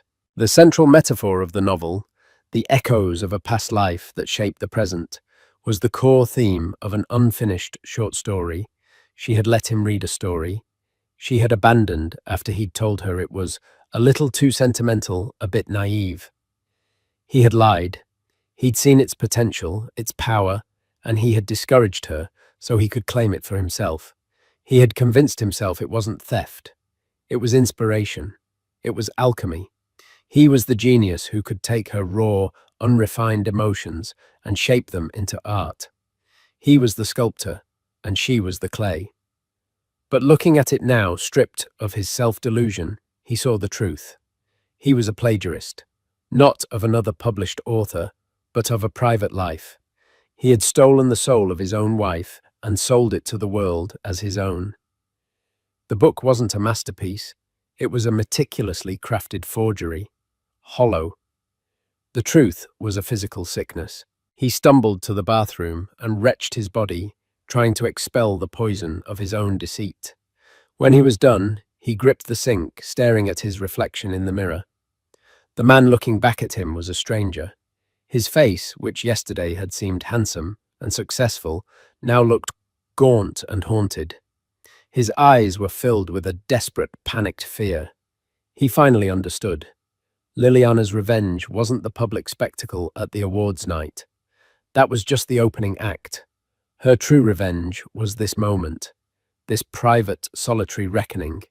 She didn't need to expose him. She knew that his success was built on a lie so profound that it would eventually consume him from the inside out. She had let him build his gilded cage and then simply walked away, leaving him to realize he was trapped inside it alone. His phone buzzed from the other room. He ignored it. It buzzed again and again. A frantic, insistent rhythm. Finally driven by a sliver of desperate hope that it might be Isabella calling to reconcile, he retrieved it from the floor. The screen was cracked, but it lit up with a string of texts from his agent Marcus. "Call me now. A journalist just contacted me. A guy named Marcus Thorne. No, not me, another Marcus. He's asking about your early drafts. He's asking about Liliana's old writings. Someone talked Bentley. He says he has copies of her journals. Bentley, for the love of God, call me. What the hell is going on?" The blood drained from his face. It wasn't just a private reckoning anymore. The ghost he had tried to contain within the pages of his book was breaking free. The foundation Liliana had taken with her was beginning to crumble, and the entire hollow edifice he had built was about to come crashing down on his head. Bentley awoke to the aggressive grey light of a New York hangover. The tuxedo from the night before was a crumpled heap on the floor of his sterile minimalist apartment. Isabella was gone. There was no note, only an empty space on the pillow beside him, a ghost of his failed triumph. He stumbled to the kitchen, his hands shaking, bypassing the espresso machine for his phone. He needed to see the narrative to find some spin that might salvage his pride. He found none. The headlines were a public execution. The New York Times, Blackwood's surprise appearance at Golden Quills. Fuels Hollywood speculation. Liliana Mason, ex-wife of nominee Ashford at center of mystery deal. His name was a footnote. A culture blog was more brutal. Awkward night for author Bentley Ashford as ex-wife steals show with billionaire beau, then he loses top prize. The article featured an unflattering candid of him confronting Liliana, his face tight with anger, making him look petty and small. He hurled the phone across the room, the clatter of its impact, a pathetic echo in the vast, silent apartment. The narrative was out of his control. He paced the room like a caged animal, Liliana's words from the party ringing in his ears. I was the foundation, and when I left, I took it with me. Hollow. The word clung to him. Drawn by a masochistic impulse, he walked into his office. There on its stand like a holy relic was a copy of Echoes of a Faded Dawn. He picked it up, the cover with his name in bold letters, feeling alien in his hands. He opened it to a random page, a passage praised by critics for its raw emotional insight. The silence in the house was not an absence of sound, but a presence. It had weight. It settled in the corners like dust. A dialect of sorrow I had to learn to translate alone. He stared at the words. They were beautiful, and they were not his. A memory pierced through his anger, sharp and unwelcome. Liliana, years ago, curled in an armchair, telling him about the quiet in her grandmother's house after she passed. It's not empty, she had said. It's full. It's like a presence. He had taken it. He had taken her grief and called it his genius. Frantically, he flipped through the book, a cold sweat on his skin. Page after page, he saw her phrasing, her metaphors, her soul. The protagonist's habit of organizing books by the emotion they evoked. That was Liliana's quirky system. The central theme of Echoes was from an unfinished story he'd told her was naive, so he could mine it for himself. He had convinced himself it was alchemy, that he was the artist elevating her raw material. But stripped of his self-delusion, he saw the truth. He was a plagiarist, not of a book, but of a life. The masterpiece wasn't his creation. It was a forgery of his wife's soul, hollow. The truth was a physical sickness. He stumbled to the bathroom and wrenched his body, trying to expel the poison of his own deceit. He gripped the sink, staring at his reflection. The man looking back was a stranger, his face gaunt and haunted. He finally understood Liliana's true revenge. It wasn't the public spectacle. It was this private, solitary reckoning. She had let him build his gilded cage and then simply walked away, leaving him to realize he was trapped inside it alone. His phone buzzed from the other room, a frantic, insistent rhythm. He retrieved it from the floor. The screen was cracked, but lit up with texts from his agent, Marcus. Call me now. A journalist just contacted me. Marcus Thorne. He's asking about your early drafts. He's asking about Liliana's old writings. He says he has copies of her journals. Someone talked Bentley.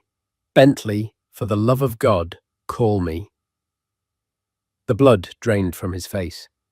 This journalist wasn't a gossip columnist. He was a career ender. Bentley dialed, his hands slick. Tell me this is a joke, he whispered. I wish I could. Marcus's voice was grim. This guy Thorne has scans of Liliana's journals. He read me passages over the phone. They were verbatim Bentley. The silence in the house was not an absence of sound, but a presence. That exact line. He's giving us 24 hours to comment before he publishes. There was a damning pause. Is it true? Bentley's silence was his confession. Jesus Christ, Marcus breathed. We're done. My agency can't be associated with this. I'll release a pro forma denial, but after that, you're on your own. The line went dead. The final door of his professional life slammed shut. As if on cue, he heard a key in the lock. Isabella stepped inside, not with the hesitant air of a returning lover, but with the grim purpose of an undertaker. She carried an empty tote bag. Isabella, he began. Don't, she said, holding up a hand. She walked past him to the bedroom and began methodically collecting her things. What are you doing? He asked, his voice cracking. She faced him, her eyes clear and cold, all adoration replaced by a profound disappointment. Last night, she said, when she looked at me, your ex-wife, she didn't look angry. She looked sorry for me. I didn't understand it then, but I do now. She knew who you were, and she knew I was about to find out. A bitter laugh escaped her. I was such a fool. I believed it all, the genius, the masterpiece. I thought I was part of your story, but I was just a prop you used to hurt her. That's not true. He pleaded the words, sounding false even to him. Isn't it? She replied, her voice soft with a sad finality. You don't love me, Bentley. You love how I made you feel. You love the reflection I showed you. But the man in that reflection isn't real. She zipped her bag and walked to the door. Is the book a misunderstanding, Bentley? She asked, her voice laced with a final chilling question. Or is it just the one lie you finally got caught telling? She didn't wait for an answer. She walked out, closing the door gently behind her. The soft click echoed the one from his phone call. He was utterly alone now, stripped of his award, his reputation, his agent, and his lover. He was just a hollow man in an empty apartment, waiting for the world to learn the truth. The story broke, not with a bang, but with the devastating precision of a surgeon's scalpel. Marcus Thorne's article in The Atlantic, titled "The Echo in the Room," laid Bentley's literary theft bare. It wasn't an accusation, it was an autopsy. Side-by-side comparisons of Liliana's private journals and Bentley's published prose were irrefutable. The piece was impeccably researched, quoting old friends who remembered Liliana's unique voice, and even her father Arthur Mason, who simply stated, "My daughter is and always has been a brilliant woman. I'm glad the world is finally getting a glimpse of it." The professional fallout was immediate and absolute. Sterling and Ross halted all printing of Echoes of a Faded Dawn. The Golden Quill Committee officially rescinded his nomination, and his name became toxic overnight. Bentley retreated into a self-imposed darkness in his apartment, a ghost in the life he'd built, haunted by the constant, silent pulse of notifications on his phone, each one another nail in his career's coffin. In stark contrast, Liliana Mason's star ascended. She remained elegantly silent on the scandal itself, a move that amplified her dignity. Her power move came a week later with the announcement of a major media deal. At its heart was her own memoir, its title, A Quiet, Brilliant Reclamation, A Different Kind of Dawn. She gave a single, poised television interview. She spoke with profound intelligence about the journey of finding one's own truth and the silencing of creative voices, but never once uttered Bentley's name. He was simply a chapter I have closed. Bentley watched from his darkened living room, finally understanding. Her power didn't come from Damian Blackwood or public revenge. It came from the unshakable confidence of someone who had survived a fire and knew with absolute certainty who she was. Months bled into a bleak winter. Bentley's finances collapsed under the weight of his disgrace. He was forced to sell the apartment, his art, and his designer furniture, the props for a life that was no longer his. He moved into a small, anonymous room, a nobody in a city that had once worshipped him. One afternoon, he saw her book displayed in a shop window. The cover was a simple, powerful photograph of Liliana, her gaze direct and strong. It was a #1 bestseller. With the last of his cash, he bought a copy and sat on a park bench, reading the final chapter. Her words were not for him, but they struck him with the force of a final judgment. "Some have called my story one of revenge," she wrote. "It is not. Revenge is a conversation with the past. I am only interested in a conversation with the future. Justice is not about punishing those who wronged you. It is about building a life so full and true that their chapter becomes an insignificant footnote. The greatest power is not to destroy, but to create." Bentley closed the book. A cold single tear traced a path through his unshaven cheek. It was a tear of pure annihilation. She hadn't just defeated him, she had transcended him entirely. He was the footnote, a faded echo. He was left with nothing but the truth in a profound and empty silence, the utter absence of the man he had pretended to be. And so the curtain falls on Bentley Ashford, a man who flew too close to a sun he did not create. His story serves as a chilling reminder that success built on deceit is a house of cards destined to collapse under the weight of truth. It wasn't the public spectacle or the loss of a trophy that destroyed him. It was the quiet, undeniable power of a voice he tried to silence. Liliana Mason didn't seek revenge in the traditional sense. Her victory was far more profound. She reclaimed her narrative, her art, and her life, proving that the most powerful spotlight is the one that shines from within. What did you think of Liliana's ultimate triumph? Was it poetic justice or something more? Let us know your thoughts in the comments below.